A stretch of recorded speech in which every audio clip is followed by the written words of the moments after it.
The O2 Dawn of the Hunt patch notes are absolutely ginormous. Let me break it all down for you with timestamps in the description below, and especially answer the question, is the Herald of Ice Thunder combo finally gone? Is it broken? Hell, they're even removing Grim Feast.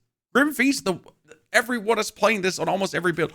Holy, this patch is crazy. The on-kill effects of Herald skills can no longer trigger from kills caused by Herald skills. This little passage should fix the mass destruction of the Herald of Ice Lightning completely screen clearing. Now let's go through the things step by step though. Dawn of the Hunt is a new league. You can start fresh with a brand new economy, or just use your existing stuff you already have and play with your current characters, or make a new huntress with your existing stash.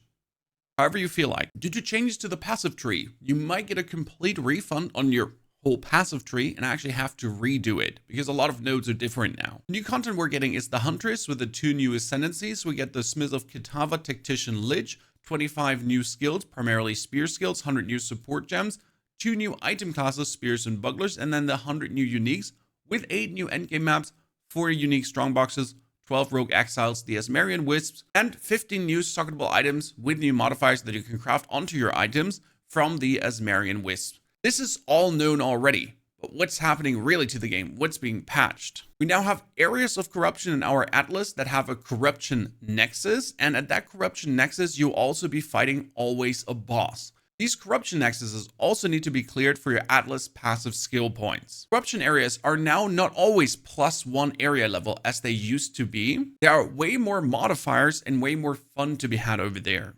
There was also the change with how many times you can actually respawn into a map, and that's determined by the rarity of your map, how many modifiers it actually has. And the very important part here is that you can enter and go into a map as often as you want for just teleporting back and selling. You're not going to use up a portal to teleport back, sell, and teleport in. Nah, you can do that unlimited, and then you still have all the attempts that your respective map has given it with the rarity it had. They also finally addressed the waystone drop situation that you'll never run out of maps again, because waystones can no longer drop at a lower tier than the map you're in. If I do a tier 15 map, I'll get tier 15 waystones. Waystones dropped by final map bosses will now always be 1 tier higher than the map you're in.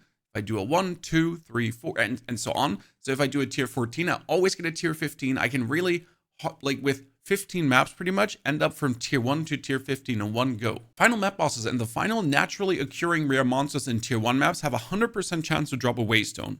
This will go down with the map tiers, but still be guaranteed with appropriate investments into waystone suffix modifiers and through the Atlas passive tree. Ta-da!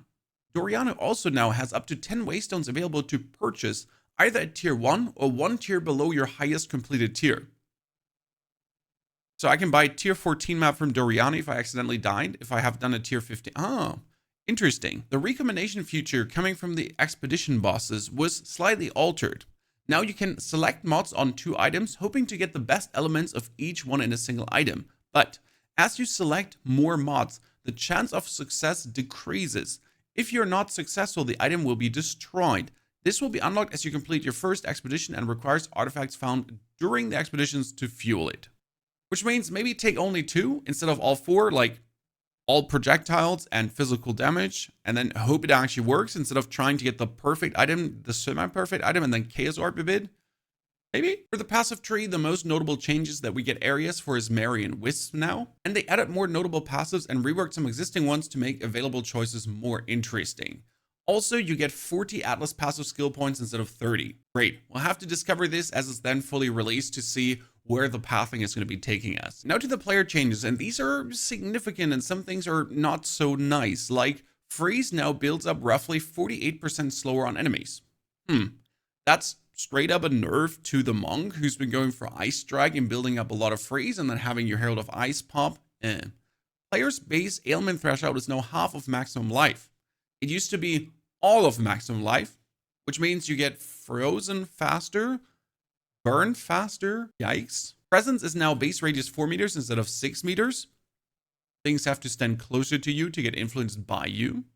And we're getting less life from the Candlemoss Essence in the Cruel difficulty. It used to be 8%, now it's 5%. technically nerfing us, as you get less player base ailment threshold, and now you get also less max life. This is like a double nerf. An interesting change though, fully broken armor now causes enemies to take 20% increased physical damage from hits. So no more how much armor do I actually break, how much is it worth it, it's just 20%. Break your armor, you take 20% more damage, at least from physical stuff. I like that. They reduce the base duration of Power Frenzy endurance charges. They only last for 15 seconds now instead of 20. Okay, sure. And now to the bread and butter, the ascendancy changes. A lot of things were feared here that they get ruined. The Titan, in this case, actually got buffed. The surprising strength ascendancy, notable passive, now provides 50% more damage against heavy stun enemies. It used to be 40. And the Earthbreaker ascendancy is now 25% chance for a bonus slam instead of 20%. Minimal, still mattering, making the Titan stronger than ever, especially they didn't cut down on hulking form, so you're still getting the maximum strength benefit. Warbringer used to be useless. Is it useful now? The Warcaller's Bellow Ascendancy passive skill now causes Warcry to explode corpses, dealing 25% of their life as physical damage. This was changed so that Warcry Area of Effect is now scaling the corpse explosion radius to get a whole field of destruction. The Turtle Charm Ascendancy passive skill now has 25% less block chance. Previously, it used to be 35%. The Encased Jade skill has been reworked. It now causes all Jade stacks to grant guard based off your maximum life for each Jade stack consumed. And the Ancestral Spirit skill, granted by Answered Call Ascendancy passive skill, has minions from this skill have a 1% increased accuracy rating per 3 of your dexterity, and minions from this skill have 1% increased damage for 3 of your strength. Ooh. The minions granted by this skill have had following changes. Ancestral Jadecaster pinning skill has had its cooldown lowered to 10 from 15. Jade's Hulk now has 300% more stun buildup. Cool. The Warcaller's Bellow buff from the Ancestral Warhound now grants 10 rage on hit, previously 5, and 20% increased skill speed. And the Paws Shell Aura from the Ancestral Spirit Turtle grants nearby allies 80% increased defense, previously 50, and 40% increased block chance, previously 25. I do like minions from this skill have increased damage per strength. Like, you can finally scale, right? You want to do this kind of totem build, you can finally scale it. For the Gemling Legionaire, we do see nerfs. The Enhanced Effectiveness Ascendancy passive skill now also grants 20% less attributes, which means your inherent bonuses from intelligence, strength, and dexterity are doubled, but you're starting at 20% less. Stat stacking less efficient. The Integrated Efficiency Ascendancy passive skill has swapped positions with the Gem Studded. It no longer provides +3 skill slot. Instead, it now causes skills to gain 20% increased damage per socketed red support gem. Skills gain 6% increased skill speed per socketed green support gem. And skills get 20% increased critical hit chance per socketed blue support gem. That I find really interesting, as it allows for more deliberate playstyle instead of just getting 3 more skill slots, which we don't need, right? This is like a really fun node. And since the Integrated Efficiency and the Gem Studded changed positions, we can now easier get the double support skill usage without investing 4 points. So like you can go 2 points in here, and then your points for the stat stacking if you still wish to. And I mean, if you wanted to, you could then choose Gem Studded or whatever other skill you're looking for. And the Implanted Gems Ascendancy passive skill no longer provides +1 level to all skills. Instead, it now provides a choice between +2 level of all skills with a strength requirement or a dex or an intelligence requirement. The Witchhunter, which is really not played at all. I mean, like in comparison to the Gemling Legionaire, for example. The No Mercy Ascendancy passive skill now grants you to deal up to 40% more damage based on the enemy missing concentration, previously 30. I think this should have been at least 50 to make it worth it in any way. The Obsessive Ritual Ascendancy passive skill now provides 35% less armor and evasion rating. That's really good. The Sorcery Ward Barrier recharge delay has now also been reduced by 2 seconds at all gem levels. That's nice, making the Witchhunter somewhat usable or more interesting than before. For the Deadeye, nothing really has changed, only that your frenzy charges now always get consumed and count double instead of a 50% chance to have that happening. For the Pathfinder, there's actually notable changes. The Running Assault Ascendancy passive skill node now grants 50% instead of 30% less movement speed, but the Connected Chemistry Ascendancy passive skill has been removed, and Enduring Elixirs has no prerequisites now. This is kind of losing us the 50% more flash charges gained, which can be kind of a bummer for the Pathfinder. But we're also getting new multi-choice Practical Remedies Ascendancy passive skill that provides the ability to allocate Grounding Stick, Dowsing Vial, or Thawing Campfire, which provides immunity to shock, ignite, or to freeze. Huh. It could be useful. And added a new Sustainable Practices Ascendancy passive skill, which provides 30% of evasion rating, also grants elemental damage reduction. But you need to get Practical Remedies to then go into the bonus damage reduction. But it seems like crazy. 30% of evasion rating, also just elemental damage reduction. I'm not going to say no to that. Off to the Acolyte of Shayula, which no one kind of plays because the Invoker is so much better. But the Invoker is getting nerfed. The Embrace Darkness Ascendancy now gives 8 maximum darkness instead of 5. The Ravenous Doubts Ascendancy no longer provides Mana Leech's instant. Instead, it now provides Mana Leech recovers based on other damage types as well as physical damage. Huh. Gotta try that out. It might be the first time that we actually make an Acolyte of Shayula to see how well this works. Honor lost during the Trials of Sekhmet is now taken before the Acolyte of Shayula's Darkness. The only reason that's in is because people have been using the Acolyte of Shayula to farm the Trials of Sekhmet for the Temporalis armor, because you used to avoid honor loss and then you could get the Temporalis easier. Literally the only reason for the Acolyte to exist. Now to the Invoker, and the Invoker got hurt. The End Protect Me from Harm Ascendancy passive skill now provides 50% less evasion rating. Previously it was 14. The Lead Me Through Grace, where you get all your spirit from, now is 1 spirit for every 8 energy shield and 1 spirit for every 20 evasion rating of body armor. This massively changes it because you need a lot of spirit to make the monk work, even though they torch the Heralds now. Now you need even more spirit or an even better armor. The Elemental Expression skill granted by the And Scatter Them to the Wind's Ascendancy passive skill now deals 40% more damage at all skill levels. At least that. For the Blood Mage, the Blood Barb's Ascendancy passive skill no longer provides 10% of damage gained as extra physical damage, boohoo, but it now causes bleeding you inflict on cursed targets to be aggravated. This is very good as more bleeding support is being added, more bleeding passive nodes are being added, and they want you to potentially play bleed. They added a new Between the Cracks Ascendancy passive skill that causes critical hits to ignore monster armor, requires Sanguinomancy. Cool. Not going to complain about that. The Infernalist seeing some bigger changes. The Demon Form skill granted by the Demonic Possession Ascendancy passive skill now has a cooldown of 15 seconds, previously 20, and a maximum Demon Flay of 10, previously uncapped. You now lose a flat amount of life per second per Demon Flay, scaling with skill level, rather than a percentage of your maximum life. The dodge roll while in Demon Form also has its distance reduced. Wow, they really don't want you to play Demon Form to fly through maps and also to lower your life total, that then the maximum percentage is lower. Okay, GGG. This is like ruining the dream of all Demon Form players. The Seething Body Ascendancy passive skill now has a while on High Inferno Flame, you and your allies in your presence gain 50% of damage as fire damage. Previously it was 20. The Grinning Immolation passive skill now provides 50% more critical strike damage bonus.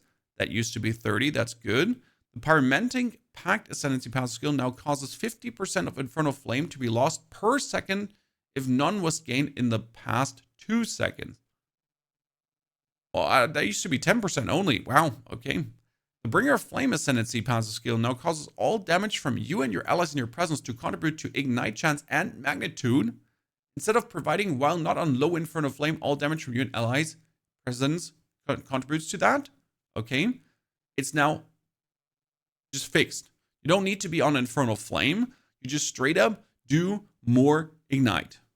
It's cool. The Loyal Hellhound Ascendancy passive skill no longer causes 20% of damage from hits to be taken from your Hellhound's life before you. Okay. That's mean. I wanted my Hellhound to be tanking for me. The Master Darkness Ascendancy passive skill now grants Demon Flame has no maximum. The Small Mana Ascendancy passive now provides 3% increased maximum mana. It used to be 4. And after allocating the Pyromantic Pact Ascendancy passive skill, you will now have at least 1 maximum Infernal Flame, even with 100% reduced maximum mana. Using Blink while in Demon Form now plays an appropriate animation instead of landing to blink. Not sure how Demon Form players will feel about this. It kind of feels like Demon Form got heavily nerfed. as there were ways to play it with uniques and everything, and the way that it used to be played, you get to now look different how you handle, like, how long you're in demon form and how you regenerate your life pretty much to not die from demon forming around. For the Chronomancer, the Circular Heartbeat Ascendancy passive skill has been removed, and Rapid River no longer has a prerequisite, which on the one hand is nice because you now can get recoup effects is over 4 seconds instead of 8 seconds, but we're losing 30% of damage taken recouped as life. I have a very nice life recoup build that's undying. It's easier to get Rapid River now, but I mean, losing Circular Heartbeat kind of stings. Also, Quicksand Hourglass Ascendancy passive skill grants every 10 seconds gain 50% more cast speed for 5 seconds. Previously, it was every 12 seconds and then only 4 seconds long, making it somewhat more efficient. Added a new Flood of Echoes Ascendancy passive skill that grants the Unleash skill. I want my Circular Heartbeats back, please. For Stormweaver, everyone and their mom has been playing it. The Force of Will Ascendancy passive skill now provides 1% increased effective Arcane Surge on you per 25 maximum mana. It used to be per 15. The Scouring Winds passive skill now causes exposure you inflict to lower the effective resistance by an additional 12 instead of 20. Then Strike Twice Ascendancy no longer provides 50% less shock duration. Instead, it now provides 25% less magnitude of shock you inflict. Haha. The Small Mana Ascendancy passive skill no longer provides 4% increased maximum mana. It now provides 12% increased mana regeneration. Wow, poor Stormweaver, getting like really kicked in the nuts. They're especially also changing some of the lightning skills that the Stormweaver has been using, overall leading to a nerf. And the passive skill tree is also being overhauled. We're getting a bunch of new clusters, and these are in the Hunter's Ranger area for Quiver, Thorns, Bleeding, Banner, Parry, Presence, Companion, Hazard, Ranged, Volatile, and Blind. But also a lot of the keystones are being changed. For example, the Acrobatics keystone that everyone used to use, or a lot of used to use to avoid everything, has now 75% less evasion rating. Previously it was 70. That actually hurts. Also, 12 jewel sockets have been removed from the passive tree, making it less likely to stack jewels. It used to be relatively easy to get like a lot of them, but they just took some out because they hate us. Good, what about skills now? What have they done to our favorites? First, many skills had their base damage or damage growth per level rebalanced, but it might have not been mentioned in here. So if one of your skills that you actually like underperforms suddenly, yeah, GG. That's what happened. The most notable one, adjusted minion damage and life scaling. General damage and life is the same early game, but lower than before at higher levels, especially past level 20. This is hurtful for the Detonate Dead build, because Detonate Dead needs your minion level to be very high, to then have them have a lot of life, to then Detonate Dead hard. Then I promised some nerfs to the Mage. Archmage now causes non-channeling spells to gain 3% of damage as extra lightning damage for each 100 maximum mana at all gem levels. It used to be 5 to 6% at gem levels 14 to 20. And they made them cost even more. So 6.7 to 6.1% instead of 5.3 to 5. And the quality is now providing reduced reservation of spirit instead of even more damage. This is totally cutting into the overall damage of the Spark build. The Ancestral Warrior Totem and the Artillery Ballista are both buffed. The Totem lasts longer. The Ballista converts more damage into fire damage and has more attack speed with quality. That's fantastic. And the Barrage Repeats now deal less damage at all gem levels, 50%. It used to be 23 to minus 15. That's huge. Like, poor Barrage getting destroyed. On positive notes though, for the Pathfinder, the Bleeding Concoction now has more magnitude of bleeding inflicted. I was really looking forward to actually play a bleed Pathfinder, so that's amazing. And Bone Blast also has a 40% chance to inflict bleed on hit. It used to be 20%. Ta-da! And they're torching cast on minion death builds. Rip the insane amount of flaming skulls for fireballs. Because cast on minion death now only gains energy when persistent minions are killed. Additionally, minions that are created by a very under-leveled minion skill, relative to the current area level, now grant less energy when killed. Level 20 plus minion skills will incur no penalty in endgame content. This means you cannot use a very low-level Raging Skulls anymore to then kill them off to trigger super mass chains. The cast on shock also gains only 1 energy point instead of 2 energy points. And the poor combat frenzy that everyone has been using for the ice strike monk to go bop bop bop ice strike bop bop bop ice strike. Well, instead of giving you a frenzy charge and that into a power charge every 2.4 to 1.58 seconds, it's now 5.3 to 4.1 seconds. Should still be fine with a persistent gem on your bop bop bop twacking sticks. I do assume you get enough charges, but it feels like poor monk is being targeted. They nerfed concoction skills in general. They now consume 5 mana flask charges per use. Previously it was 3. I mean, that's mean. It was already hard enough to actually keep up with concoction gameplay, but maybe we get new concoction support gems. So I'm not going to be mad about that right now. And our Detonate Dead build might be ruined. Wow. Now deals physical damage equal to 8 to 10% of corpses' maximum life. Remember, the maximum life was nerfed on corpses. It used to be 20% at all gem levels. Scaling further past level 20.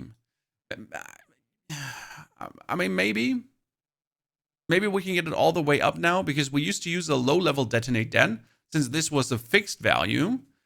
And I guess you're now forced to scale it all the way up. Oh, okay. For some reason, they're nerfing explosive grenades. What the hell? Explosive grenades? Cooldown is now 7 seconds, previously 3 seconds. Are you kidding me? That's a lot. And the explosion radius is 2 to 2 from at gem level 1 to 20. Okay, so the explosion radius is in the beginning bigger and then the same. And the detonation time is even longer. This is going to feel atrocious leveling the mercenary. It used to be so much fun leveling the explosive grenades. Oh boy. I don't like this. I guess at least the flash grenade has more stun buildup to make up for this. Ta-da. And Galvanic Charge now convert 60% of physical damage to lightning damage. It used to be 40%, so that one got buffed. The Fulminating Concoction on the Pathfinder also has more chance to shock. Way more chance to shock. That's nice. Our Frostwall has a cooldown of 5 seconds instead of 3 seconds.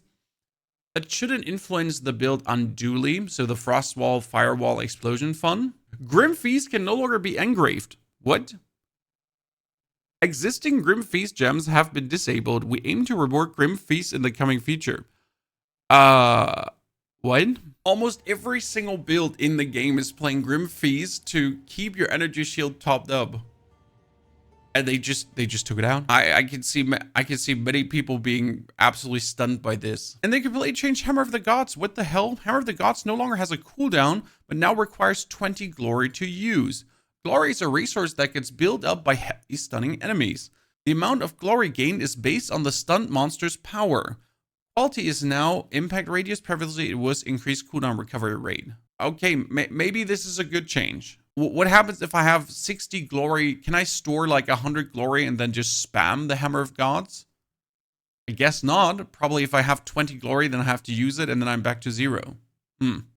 The Herald of Ash is getting more explosion radius, and the Herald of Ash is also getting more overkill damage. Then the Ice explosion range is nerfed from the Herald of Ice, and the Herald of Thunder impact radius is also nerfed. And that on top of the Herald change that we mentioned earlier. And they're even cracking down on our poor Lightning Ranger, because Lightning Rod Arrow now disappears after being chained to 6 times at all gem levels. It used to be 8 to 14 times.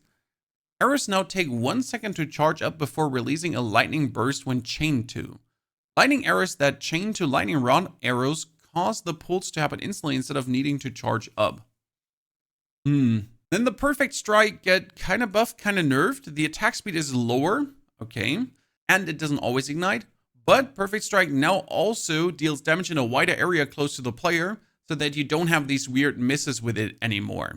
That's kind of good. And talking about the Raging Spirit nerf with the Castle Minion death, well, they have a higher base duration, okay, but a maximum of 2 spirits summoned per spell cast, and it used to be 5. They're really putting everything, wow, they're putting many things down. Our Detonate Dead build already got torched heavily with the change to minion life, but the sacrifice gem that you use for it so you can target your own minions revives minions 66% more slowly.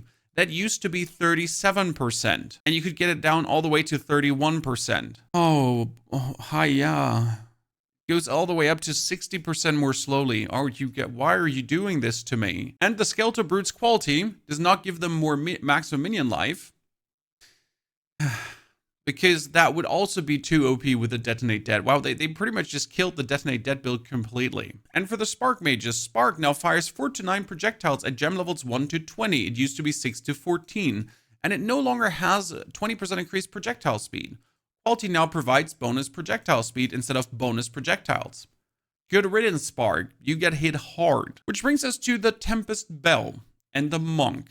Tempest Bell now deals 490% attack damage instead of 316. Wow. But it requires 10 combo to use. It used to be 4. And the bell is destroyed after 10 hits instead of 10 to 19 at gem level 3 to 20. Quality now causes bells to be destroyed after bonus 0 to 2 hits instead of 0 to 6 hits. So you need more hits to make it, and the bell dies faster out in the end game. And the Tempest Bell's Shockwave no longer has deal 30% more damage per elemental ailment afflicting the bell, or 60% physical damage converted to the corresponding type of elemental ailment afflicting the bell. Instead, is now gains 30% physical damage as extra damage of each type matching an elemental ailment on the bell.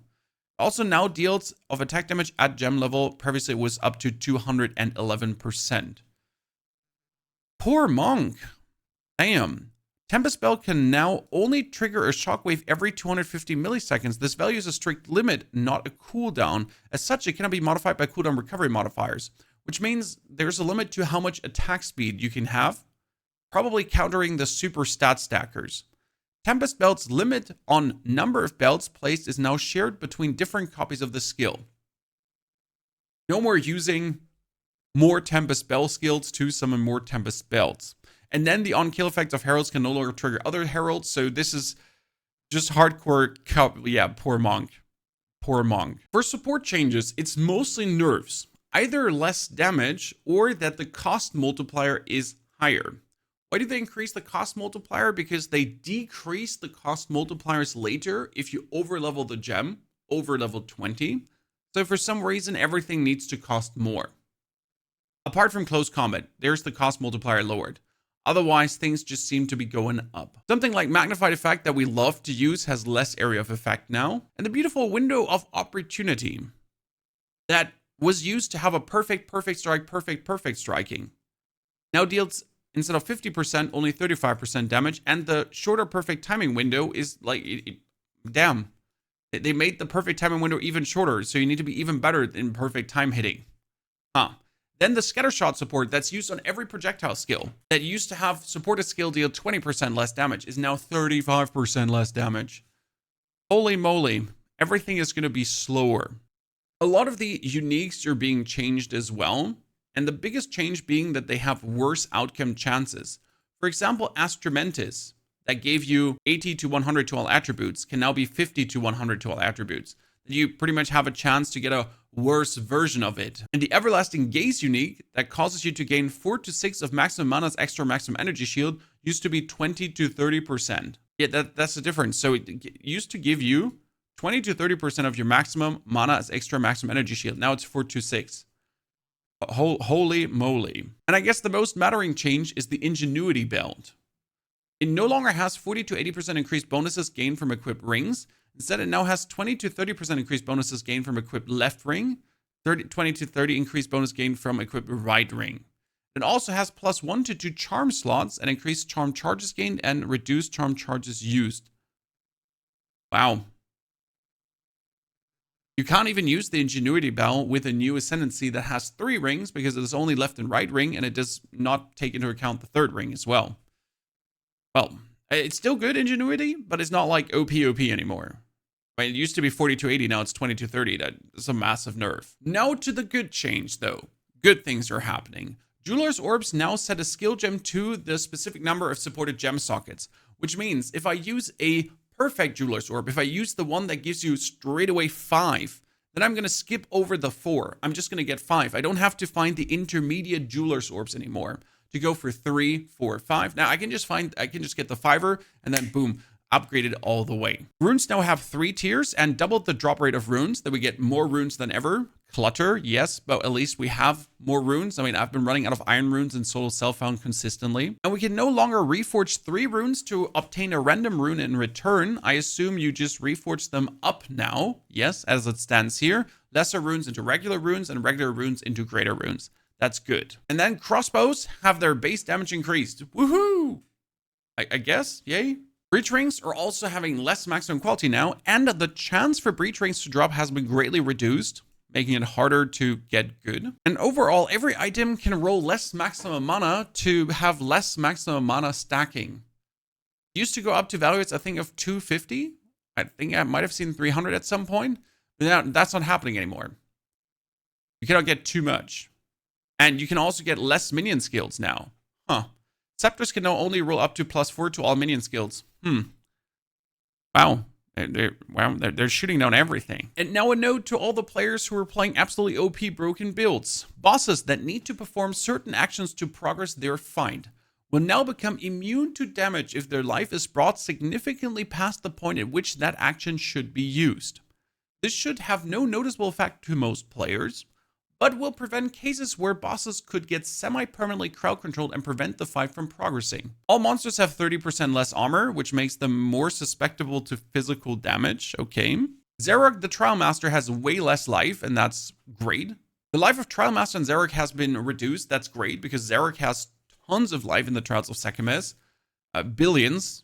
Over billions. Thank you very much. And lastly, tons of bug fixes to, well, make sure the game is running well. Holy moly, that was a lot. And pretty much all of my builds are affected. Recoup Chronomancer in the dumpster. Detonate Dead Blood Mage, kind of not working anymore. My Frost Witch also nerfed. The Titan, kind of buffed. My Concoction Pathfinder, probably nerfed depending on the support gems. The Deadeye Ranger, slightly nerfed. The Invoker Monk, hit hard. Our Witchhunter, kind of nerfed, but kind of buffed because the Mercenary in total get actually nerfed, right? With the explosive grenades going down, kind of stings. Shouldn't influence the endgame too much, only the early game, because in the endgame you can use explosive shot. Totem Warrior, actually buffed if I go for the Warrior Ascendancy, I guess, and we're going to get more support gems for that. All in all, I might as well start with a new league. Like, seriously, like, everything I have is more or less worthless. Only the items I kind of guess I own are somewhat good, but yeah, all my existing builds torched. Yikes. Gonna see how well they still perform in the new reality and what the new reality is. But yeah, that hurts. What do you think? Are you liking the patch notes? Is it too much? Did they torch too many things? You now would like to see more about the things happening with the end game in Dawn of the Hunt in general. We get 2 more videos covering everything for you. Enjoy and have a fantastic good day.